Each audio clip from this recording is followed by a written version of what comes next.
गिबि गिबियावनो आङो क'क्राझार जिल्लानि गासै रायजो राजाफोरनिसिम खुलुमनायखौ जासिहरग्रोबाय। मोनसे गोनां बाथ्रा लानानै आङो दिनै रायजो राजाफोरनिसिम खावलायहरनो नागिरदों। बाथ्राया जोबोद गोनां। एज ए होल बिटिसि बड'लेण्डनि इन्टारेस्टआव बेखिनिखौ रायजो राजाफ्रा हेफाजाब होगोन होननानै आं मिजिंथिदों। बाथ्राया जाहैबाय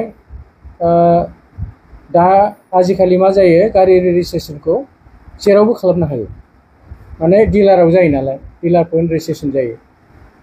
दा क'क्राझार जिल्ला हिसाबै बहाय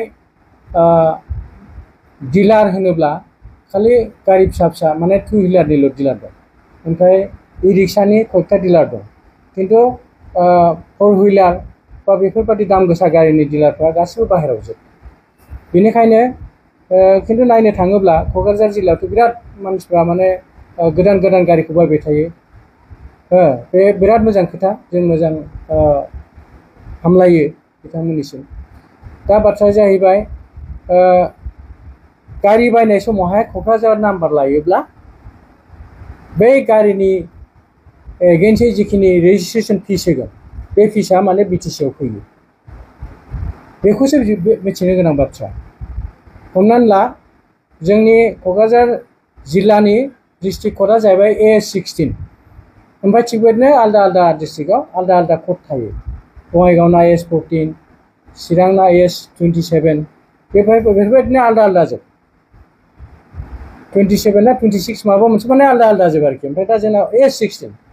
दा माने आसामनि जिखुनु जायगायाव गारि बायोब्ला, हमनानै ला क'क्राझारनि सासे मानसिया डिब्रुगड़आव बायबाय आरोखि, अब्लाबो क'क्राझारनि नाम्बार लानो हायो।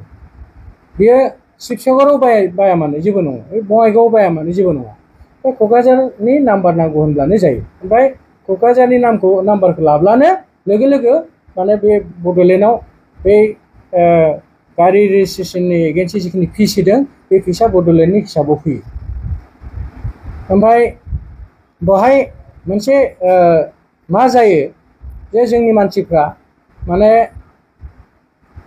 जेब्ला जिल्लानि बाहेरायाव गारि बायनो थाङो, बांसिनै सरासनस्रा बङाइगाव गुवाहाटीयावनो बांसिन बायो। दा बे गुवाहाटी बङाइगाव बा बेफोरबायदिनो आलदा डिस्ट्रिक्टनि गिदिर गिदिर डिलारफ्रा मा खालामो, गारि बायग्राफोरखौ बायदिसिना खोथा बुंनानै माने गावसोरनि डिस्ट्रिक्टनि नाम्बार लाहैयो। आरो गावसोरनि रेजिस्ट्रेसन फिसा खिन्थु बै डिस्ट्रिक्टआसो मोनो, क'क्राझारा मोना बा बड'लेण्डआ मोना।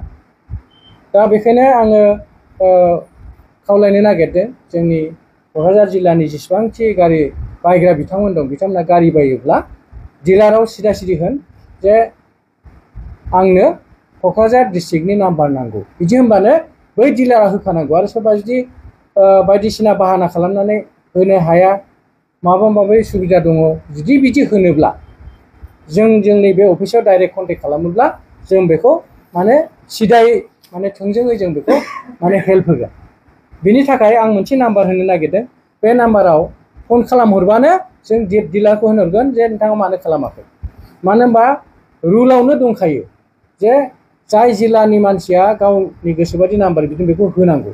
ओमफ्राय सेन्ट्रेल मटर भेहिकेल रुलनि सेक्सन 42 बायदियैबो बेहायबो लिरनाय दं जे जायनि एड्रेसा जेराव बेहाय माने गारि नाम्बारखौ लानांगौ होननाय मोनसे माबा दङ। दा बेफोरबायदि रुल थानायनि उनावहाय आरो जेराव सिस्टेमावनो होखाबाय जे गावबागाव डिस्ट्रिक्टआव माने जेरावखि बाया माने नाम्बार लानो हायो, बे सुबिदाखौ होनायनि उनावहाय जोङो माने मालाय डिस्ट्रिक्टनि नाम्बार लानांगौ होननानै जों साना। जों खावलायदों बिथांमोना अननानै क'क्राझार जिल्लानि नाम्बारखौनो लाथों। आरो क'क्राझारनि आं गले गले बुंगासिनो दं, जेरावखि बाया, बे गुवाहाटीयावनो बाय, बङाइगावआवनो बाय, तिनसुकियाव बाय, शिबसागराव बाय, जेरावखि बाया मानो क'क्राझार नाम्बार लाबाय होनबाथाय बे रेजिस्ट्रेसन फिसा बिटिसिआव माने हिसाबाव फैगोन आरोखि, फैयो। दा आं बेखौनो खावलायदों। आं आसा खालामदों दिनैनिफ्राय इयुनसिम जेसेबां दिन गारि बायगोन माने गासिबो बे रुलखौ फल' खालामगोन। ओमफ्राय बड'लेण्डखौ हेफाजाब होगोन होननानै आं गोसो सिंनिफ्राय खावलायदों।